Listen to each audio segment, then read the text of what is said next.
नमस्कार, स्वागत है आपका डीबी लाइव ग्लोबल में। मैं हूं समीर आत्मज मिश्र। आज के इस खास कार्यक्रम में बात करेंगे अमेरिका की। अमेरिका के राष्ट्रपति डोनाल्ड ट्रंप अपने दूसरे कार्यकाल में लगातार चर्चाओं में बने हुए हैं। चर्चाओं की मुख्य वजह है टैरिफ यानी टैक्स को लेकर उनका रुख। इस मुद्दे पर एलॉन मस्क जैसे उनके घनिष्ठ सहयोगी भी अलग हो गए, लेकिन ट्रंप हैं कि टैरिफ के रास्ते से लौटने की बजाय लगातार आगे ही बढ़ते जा रहे हैं। सोमवार को उन्होंने दक्षिण कोरिया और जापान पर नए टैरिफ की घोषणा की और फिर उसके तुरंत बाद 12 अन्य देशों पर भी व्यापक टैरिफ लगाए जाने की घोषणा कर दी। ये सभी नई दरें आगामी 1 अगस्त से प्रभावी होंगी। म्यांमार और लाओस पर तो 40% के साथ सबसे ज़्यादा टैरिफ दरें लगाई गई हैं।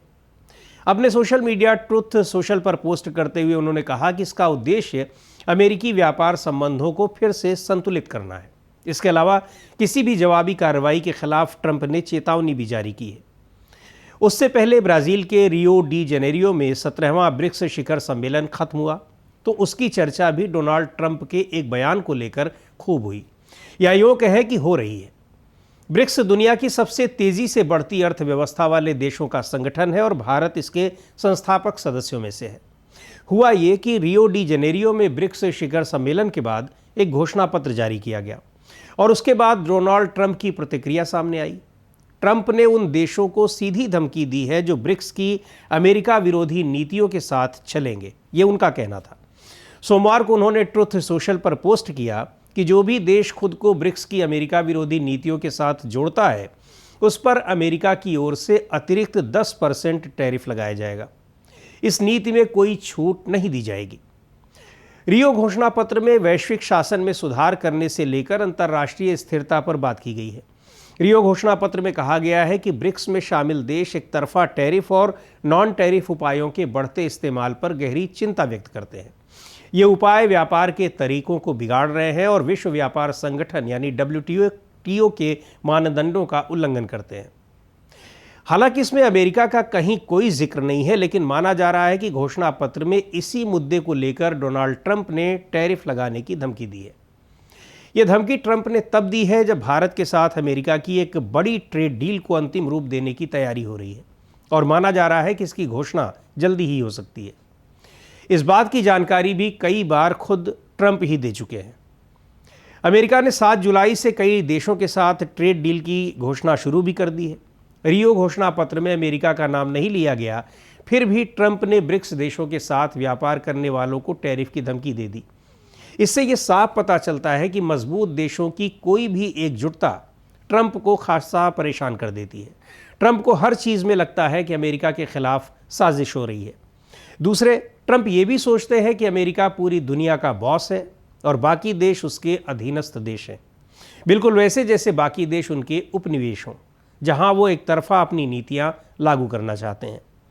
दुनिया के ऐसे तमाम वैश्विक संगठनों को ट्रंप अमेरिका विरोधी मानते हैं जिनमें अमेरिका शामिल नहीं है, जैसे शंघाई सहयोग संगठन यानी SCO या फिर ब्रिक्स।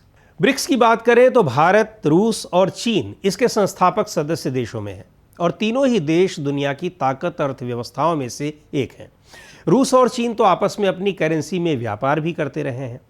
रूस ने 3 साल पहले ब्रिक्स देशों के लिए एक नई अंतर्राष्ट्रीय रिजर्व करेंसी का प्रस्ताव भी दिया था।